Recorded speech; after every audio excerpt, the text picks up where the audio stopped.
Muy buenas noches a todos, a los que se conectan siempre, agradecidos no solo por su seguimiento, sino también por quienes se suscriben, comentan y siempre están atentos al comentario que comparto en este canal. Sin duda, el tema del paro humanitario es el que más llama la atención. Reviso las preguntas y mucha gente tiene dudas, mucha gente quiere aplicar a este programa anunciado por la administración Biden para frenar ese cruce ilegal de migrantes cubanos, venezolanos, nicaragüenses y haitianos. Y hoy me acompaña, para mí, porque es primera vez que me acompaña aquí hoy, una abogada de inmigración que le tengo mucho cariño y además creo que va a responder muchas de estas preguntas, Isadora Velázquez. Isadora, gracias porque finalmente nos encontramos ahora en esta faceta, porque Isadora además es analista político, pero hoy está en el rol de abogada de inmigración. El rol que más me gusta. Muy, muy contenta y muy agradecida que me hayas incluido. Un placer estar Te contigo. gusta más, te gusta más el tema de ser de inmigración que político? Confieso que sí, me hace más feliz. La inmigración me hace un poquito más feliz que la política. La política me Bueno, divierte. perfecto. Bueno, Isadora, fíjate, hay muchas preguntas. Por un lado, anuncia la administración Biden este plan para frenar una inmigración ilegal, 30.000 paroles humanitarios. El día de hoy veía testimonios de los primeros cubanos que han sido aprobados y me hace recordar a los venezolanos que aprovecharon esa primera etapa cuando se anunció para los 24.000 paroles humanitarios para venezolanos y que eran aprobados. Mi temor en este momento es el siguiente. Con los venezolanos yo veo, y quiero que tú me digas qué información manejas tú, que hay un retraso. Hay gente que me ha escrito que llenó solicitudes en noviembre, en diciembre y no ha pasado nada. ¿Qué es lo que está pasando o qué información manejas tú? Tienes toda la razón de que hay un retraso y el retraso lo vemos desde el anuncio principal. Se estimaba que estos paroles que se iban a ofrecer para estos países se iban a tardar entre 2 a 3 semanas debido a lo que originalmente pasó cuando se anunció el parol a Venezuela. Lo que vimos es que se hizo, como bien mencionas, en proceso de días, pero particularmente para el país de Cuba. No hemos escuchado mucho en cuestión de lo que es Haití, Nicaragua, incluyendo Venezuela. Lo interesante con el parol originalmente anunciado estas 24.000 visas es que aunque vimos estas 2 o 3 semanas de ciertas respuestas, de momento se paró el proceso, no hemos escuchado ninguna respuesta adicional y al mismo tiempo tampoco hemos escuchado que el gobierno nos diga que llegaron a estos límites de 24.000. Ahora que son 30.000 por mes para estos 4 países, se entiende que no nos queda claro si empieza de cero, si hay una cantidad adicional para Venezuela, pero sí la realidad es que en lo que es Venezuela en particular, vemos un proceso estancado en estos momentos. Estancado en estos momentos, he escuchado personas que me dicen que aparentemente si tú no eres elegible, antes había la información de que te llegaba una notificación y ahora parece que no está llegando. ¿Has tenido conocimiento de que esto esté pasando? He tenido no conocimiento de personas que hacen el proceso, disculpa, lo que ellos Tranquila, llaman tranquila. correctamente, es decir, procesan todo de manera correcta, han publicado, han hecho todo correcto y no han recibido ni siquiera email de confirmación. Hay que recordar que con el TPS, cuando ocurrió en Venezuela en particular, el argumento que se utilizó para los atrasos altos que tuvimos en su momento fue que eran muchas las aplicaciones, que se sobresaturó el programa. Se estima que tal vez esto pueda estar pasando aquí, pero sí es un poco frustrante que un sistema automatizado no esté contestándole a nuestros clientes. Vemos que les pedimos que chequen el correo de Junk y ni siquiera allí. Y a los abogados es muy complicado porque no tenemos acceso siempre a las cuentas de cada cliente individual. Esperemos que esto se arregle. La página de USCIS cayó la semana pasada en cuanto se anunció este parol, así que aunque esperemos que se arregle, la realidad es que es probable que tengamos algunos problemas hasta que se solucione por completo.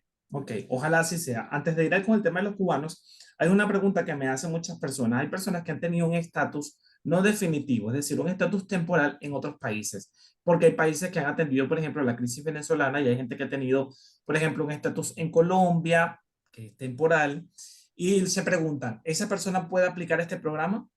Técnicamente, si uno ha tenido un estatus en cualquier país, el programa no está disponible. Pero bien mencionaste, en Colombia, por ejemplo, este estatus es temporal. Y aquí lo que les recomiendo a mis clientes y a toda persona que vaya a aplicar es enfatizar que el estatus no se renueva automáticamente. Por ejemplo, en México hay cierta residencia que también dura cierto tiempo específico, no se renueva. Al enfatizar eso o al demostrar que al dicho estatus ha expirado o se ha abandonado, se aumentan los chances de que uno sea considerado, porque leyendo la ley blanco y negro, cualquier estatus en cualquier lugar no sería considerado. Fíjate que una de las preguntas que me hace Alonso Figueredo, una persona venezolana que tenga residencia permanente en Ecuador, ¿puede aplicar al parol? Si es permanente, yo creo que no. No, no puede. Técnicamente la residencia permanente está siendo el equivalente a un estatus de refugiado en otro país, por ende no podría aplicar. Perfecto. Otra pregunta. Para el COVID, fue vacunado con la Sputnik, que es una vacuna que no acepta Estados Unidos. ¿Qué puedo hacer? Y viajo en una semana, me dice Juan Valeria. Ay, Dios mío. ¿Qué se hace en esos Sí, casos?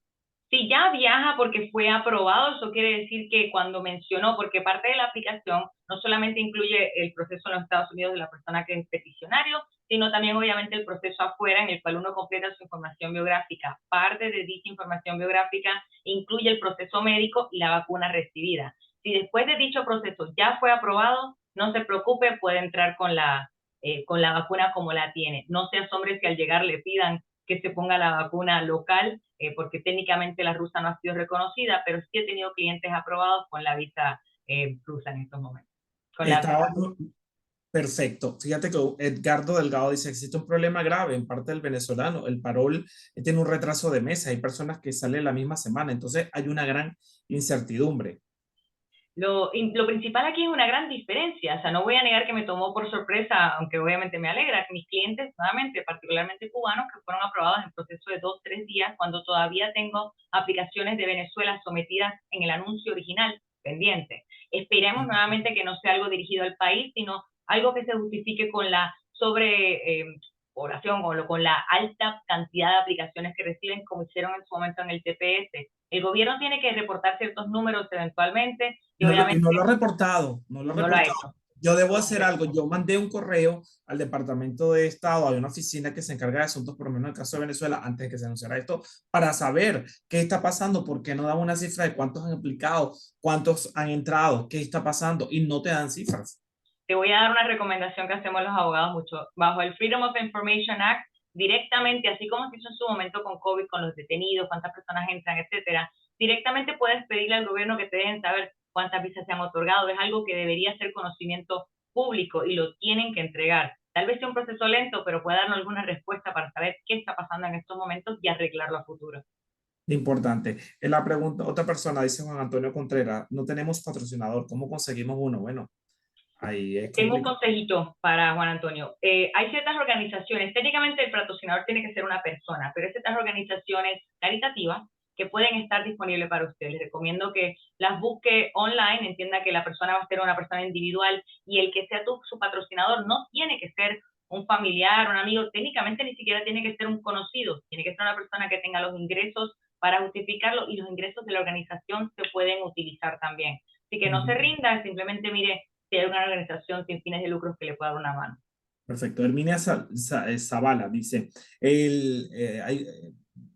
pero de verdad hay muchos que están desde que se inició el proceso. En lo personal, creo que hay mucho descontrol, ya que he visto personas que han solicitado, como lo mencioné, y no han sido aprobadas, otros que lo recién solicitan y ya salieron. Es decir, que la pregunta más recurrente es qué está pasando con esta situación, ¿no? Para esas personas que estén frustradas con qué está pasando con la situación en su cuenta que tuvo que crear para continuar con el proceso bajo USCIS, tiene acceso a contactar a USCIS directamente de la cuenta. No hay una garantía de respuesta, pero es una manera de poner presión y que su aplicación no sea ignorada. Al mismo tiempo, USCIS tiene otro sistema aparte a través de su página regular para hacer lo que llamamos en inglés status inquiries. Usted puede hacer un status inquiry dejándoles saber que ya trató de contactar por su página, no ha recibido respuesta, saber qué está pasando. Nuevamente, nunca hay garantía de respuesta, pero es una manera de presionar.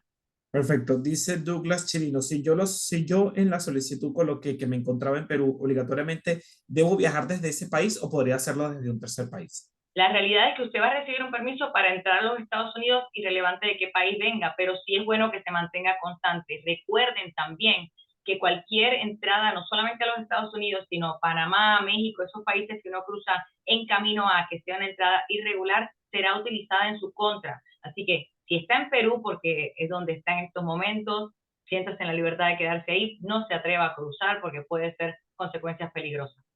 Ok, perfecto. En mi caso, dice Cristo, tengo parol humanitario aprobado, tengo que hacer escala en México en mi viaje. Sin embargo, no hay conexión de vuelo entre Venezuela. Entonces, mi pregunta, ¿me solicitarán la visa mexicana para venezolanos para quedarme unas horas en el aeropuerto? Con ese permiso podría pasar. No hay eso no tiene nada que ver con los Estados Unidos, pero típicamente cuando la escala no requiere salir del aeropuerto no se considera una entrada, así que no necesitaría una visa adicional. Ok, Por último, para ya ir cerrando con las preguntas y luego ir al análisis de lo que pasa con Cuba y Nicaragua, dice Fernando Araujo, hola, buenas noches. Una pregunta, si yo soy el beneficiario principal, pero el mismo patrocinador pidió a mi esposa y a mis hijos, ¿puedo viajar yo primero y mi esposa y los niños después, dentro de esos 90 días, o a juro tienen que viajar todos juntos? Usted tiene 90 días técnicamente por persona una vez recibe el permiso. También entienda que el permiso no es que automáticamente usted va a entrar. Por ende, si quiere facilitarle para su esposa e hijos, yo personalmente le recomiendo viajar juntos como núcleo familiar en caso de que haya preguntas que su pareja o su hijo no puedan contestar siendo usted el peticionario principal. Ese es mi consejo, pero técnicamente bajo la ley no tienen que entrar juntos. Ok, hay personas que tienen el permiso en Colombia por 10 años, un permiso temporal, si es inconveniente. Bueno, ya has dicho que si es temporal, lo expliquen en la solicitud, Y lo que, abandonen, si pueden abandonar ese estatus temporal, es lo ideal. que lo abandonen antes de aplicar. Correcto, porque así pueden demostrar que es algo que no se puede, que no se renueva automáticamente y algo que ya no tienen. Ok. Aparte de que no hay respuesta sobre cómo va este proceso con los venezolanos, ahora vemos el de los cubanos. Hay otra realidad que es una crisis en la frontera inocultable. Ya vamos a hablar de eso, pero ¿qué pasa después de esos 2 años? Todavía no nos dicen que, ok, en 2 años es un tiempo donde un migrante aquí dentro de Estados Unidos puede hacer muchas cosas. De repente consigue hace una certificación laboral, de repente aplica un asilo, en fin, tiene muchos mecanismos para establecerse. Pero por parte de inmigración no hay un plan B cuando pasan esos 2 años. Es inevitable comparar esto tal vez una futura elección y ver cómo el gobierno se está preparando a que después de los 2 años, técnicamente, lamento ponerlo así, ya no es mi problema, pasará a ser el problema de la próxima administración.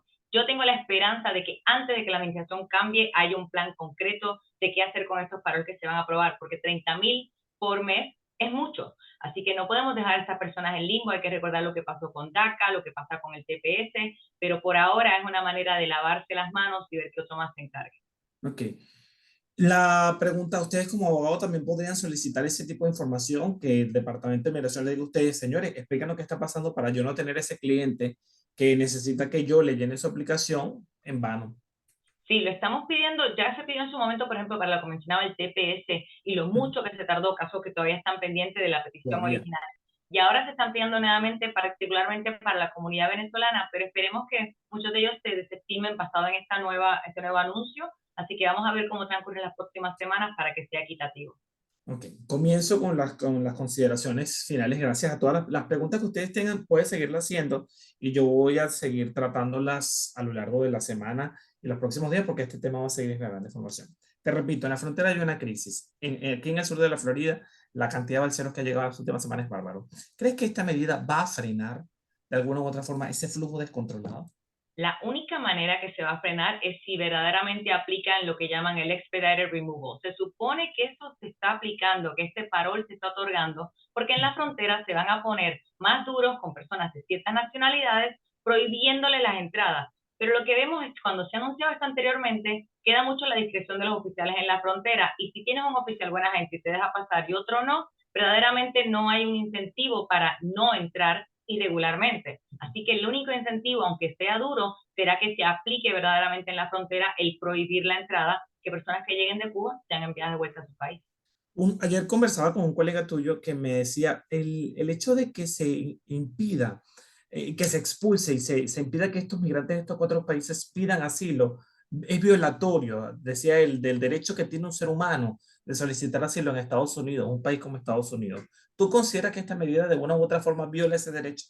Lo que tenemos que distinguir es que yo sinceramente pienso que toda persona, no hay persona ilegal, que todo el mundo tiene el derecho a pedir asilo. Pero al mismo tiempo, me es inevitable ver que un país tiene recursos limitados, por ende no puede darse el lujo de simplemente aceptar a cada persona. Y hay que recordar que el proceso migratorio en los Estados Unidos está roto. Por ende, el sistema de asilo tarda un tiempo inexplicable, 6 años como mínimo. Considerando ese atraso y el hecho de que los recursos están limitados, entiendo el no aceptar a todo el mundo bajo asilo. Al mismo tiempo empatizo, este proceso está roto y me parece que hay miles de maneras legales que se pueden modificar y ayudar a la economía en lo que es inmigración. Y aunque entiendo el derecho a la persona a pedir asilo, también cada país tiene el derecho a poner su frontera y hay leyes migratorias que pueden ser mejor implementadas en vez de simplemente la entrada ilegal y el asilo político.